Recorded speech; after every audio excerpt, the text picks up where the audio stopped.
I don't even know why I'm rooting for the Terran player, because you guys all know I'm a Zerg player. Oh no, you're walking into a bunch of Spine Crawlers here, but I think he does have enough Marauders to deal with this. Marauders are very, very strong, and this is still pre-patched, and here come the Broodlords and Corruptors. I think they are going to be able to wipe out the majority of these Marauders pretty easily, but the hatchery did go down critically enough. So MoonGlade there lost quite a few hatcheries, and I do have to award PainUser a medal there for his mission, his last couple missions there, taking out almost 3 or 4 hatcheries across the map. This gold right here, this expansion right here, I believe he took out this one earlier on, and he took out this one, so almost 4 hatcheries being taken down over the course of only a couple minutes. Great play by PainUser, forcing the Zerg player to rebuild those hatches. But the question is, was it too late? Because at this point, the Zerg player had been mining for so long. He's got so many minerals in the bank, I don't think he cares that he lost a couple hatcheries. He's able to rebuild them pretty quickly. And here come the deadly Broodlords. Oh no, the Planetary Fortress cannot do anything about that. You could get SCVs repairing that all day long, but the Broodlords are just way, way too strong. And here comes the Raven, kind of just chilling. Not enough energy for a Hunter Seeker missile. 10 more energy needed to shoot out that Hunter Seeker. But the Raven is probably going to go down after these Vikings go down. Meanwhile, major battle going on here with the Marauders and Marines as well. Raven does go down, guys, and the Broodlords have started to go to work with the Hydralisk underneath as well. I don't see how the Terran player is going to be able to survive this. He's going to have to do a full abort mission here. So many Broodlings and Lings on the map. He does fall back, and PainUser here in a lot of trouble, giving up map control. And now this bottom expansion, as well as this bottom right-hand corner expo, is vulnerable to attack. I think this expansion is most likely going to go down. PainUser here coming in with some of his Marauders, not enough anti-air though to deal with these Broodlords. I think this might be kind of suicidal. PainUser probably should have just waited back, let that expansion go down. I don't see how he's going to be able to deal with the Marauders simply the Broodlords simply because Marauders cannot shoot air. So right now looking really bad. And Infestors, full energy Infestors. These little buggers all have 200 energy, so we might see some great fungal growth come into play in the next couple of minutes here. And here we go, Marauders stimming up yet again. Marauders are pretty good against Hydralisk. The Corruptors, meanwhile, doing a lot of damage to these dropships. The medevacs are going to go down, most of them. And now the Broodlords have started to go to work. These Broodlords are they've just been so valuable this game ever since they started to get into play. Oh, Hunter Seeker Missile, boom! A couple of Corruptors go down there, a lot more take a ton of damage. Stim pack being used there. Marauders and Marines getting into the mix. Marines can take out the Broodlord pretty quickly considering they are 3-3 upgrades right now. And some auto turrets going down, no point defense drones. Of course, they don't work against Broodlords, and now all the Marines have gone down. So these Marauders are probably going to go down. No more Vikings in play simply because all of those... No, one more Viking in play. Too much action here to call, guys.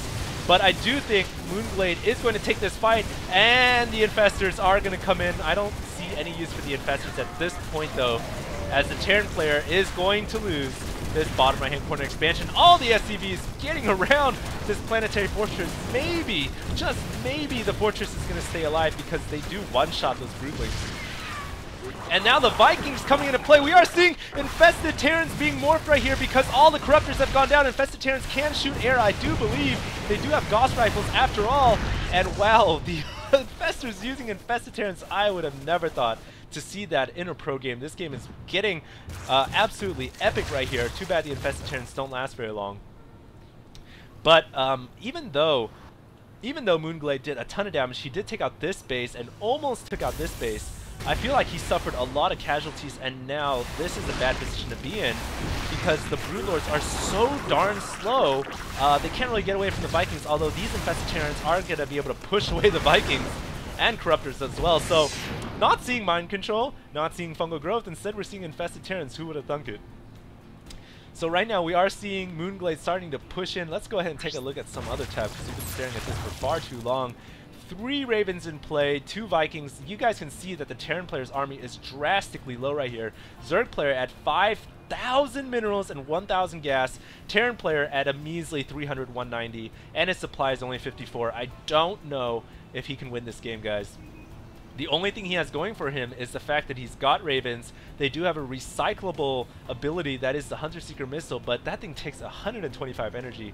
It does not come cheap, and I just don't know, with the fourth Raven on the way, I just don't know if PainUser is going to have enough firepower to deal with this large Zerg army that is continuing to macro up. I mean, there's still three bases, excuse me, that are still mining hardcore.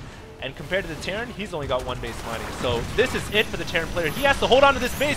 2 Hunter Seeker missiles going in. Oh, those Corruptors so close to dying. 1 HP. Oh, the horror for the Terran player. He can't be too happy about that. And the SCVs here are forced to pull off the line, spend the remaining resources just to heal the planetary fortress. More Hunter Seeker missiles going in. Boom! Another one coming in. I don't see it though. I think it might have gone down. And there we do see Plague Goo, the fungal growth going down on those Marines. Marines not dying to the fungal growth, almost dying. And now, I think this might be the last remnant of PainUser's army. I just don't see how you can deal with these Broodlords. These Infestors got to get out of there. And here comes the Ravens. 5 Ravens. Do they have enough energy? None of them have any energy to use fungal growth. I'd like to see point defense drone. I do believe it works against these Corruptors, although I'm not sure. Maybe not. Another command center here being built, and don't know why. Perhaps this is going to morph into a planetary fortress as well, and we're going to see 2 planetary fortresses side by side.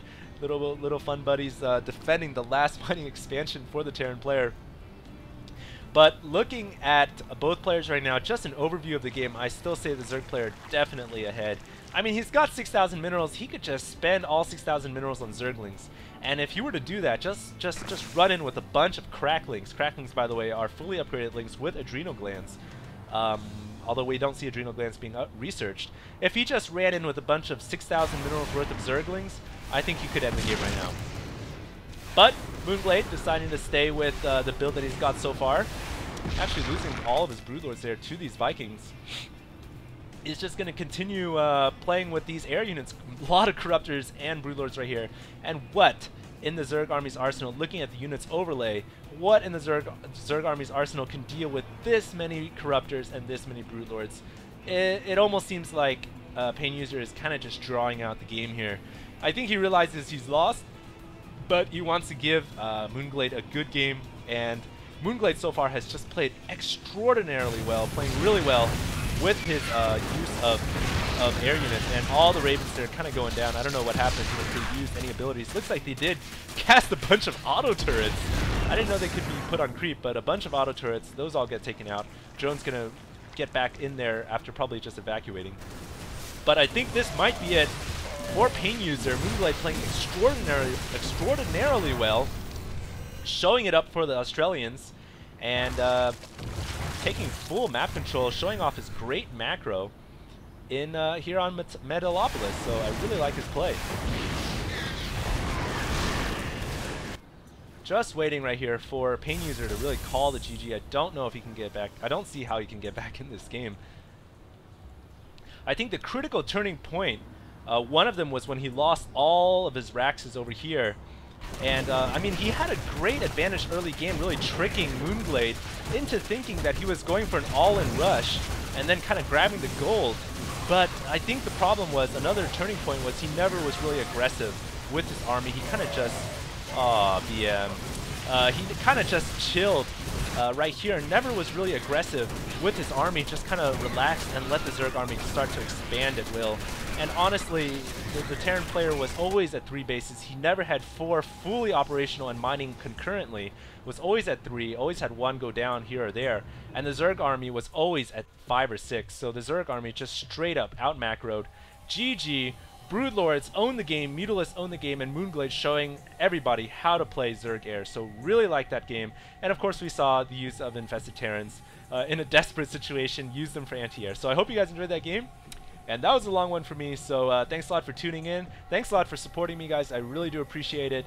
And of course, I just wanted to mention that I have signed a contract with Machinima Respawn, but the majority of my videos are still going to be going up here on youtube.com/HD Starcraft. And of course, the first couple videos I upload to Respawn are just going to be to get the FPS gamer into the Starcraft world. So I hope you guys understand, and see you guys later for next time. HD signing out.